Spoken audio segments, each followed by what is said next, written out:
Long ago, before the ocean learned to be quiet, there was an African coastal village called Kumasi Tide, where drums spoke to the waves and fishermen greeted the sea like an old friend.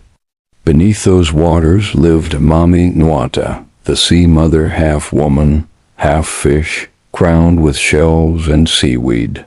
She ruled the deep with justice and fear. The ocean obeyed her moods. Mami Nwata had one daughter, Zalika, born of moonlight and foam. Zalika was curious, restless, always staring toward the shore where humans danced and sang at night. One season, Mami Nwata called her daughter close. "Go to the land," she said. "Find a man whose heart is clean, one who will honor the sea and her children. But remember your blood is water." Zalika swore by the ancestors and rose from the ocean.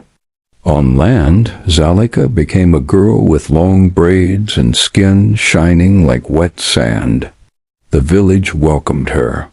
She learned to laugh, to dance to talking drums, to love fire more than moonlight.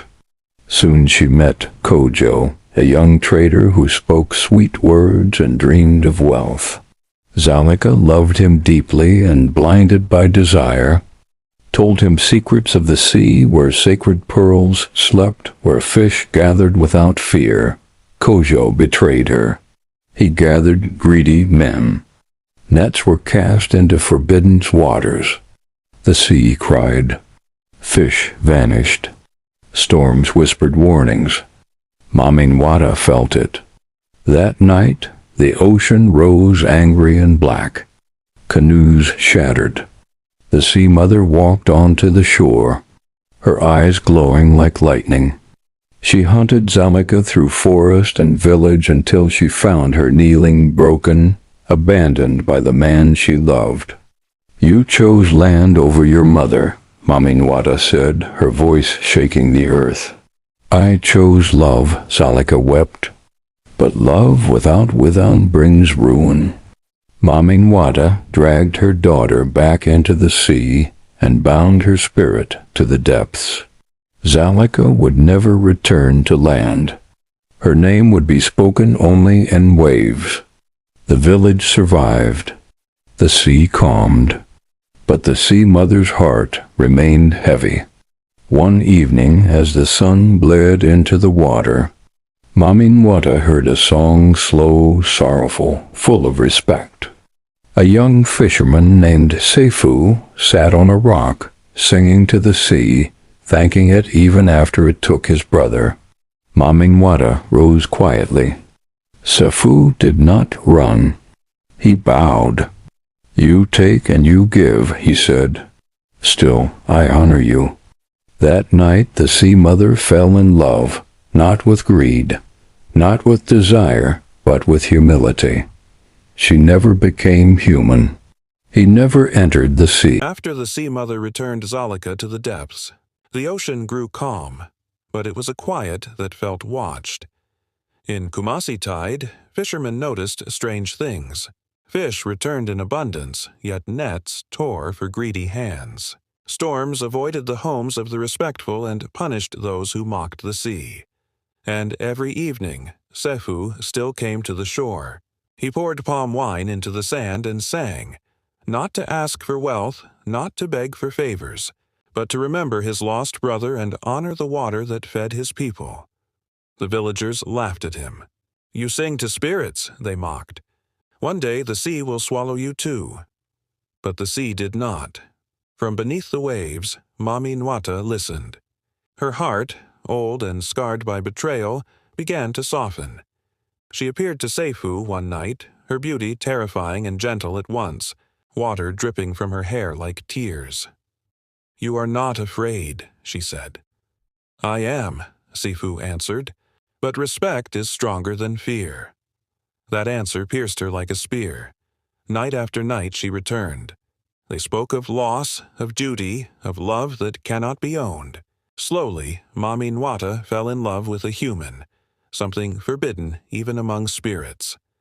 But the sea does not love without a price. Deep below, Zalika felt it. Bound to the depths, her heart twisted with jealousy and regret.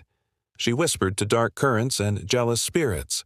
"If my mother loves land," Zalika cried, "then let land suffer." The ocean began to misbehave. Children fell sick. Crops near the shore rotted. The tide rose at the wrong hours. Elders beat drums and called on ancestors. But the balance was broken. Mami Nwata knew the truth. Her love was weakening the boundary between sea and land. She went to Seifu one final time, her eyes filled with sorrow. "I cannot stay," she said. "My love brings harm." Seifu knelt.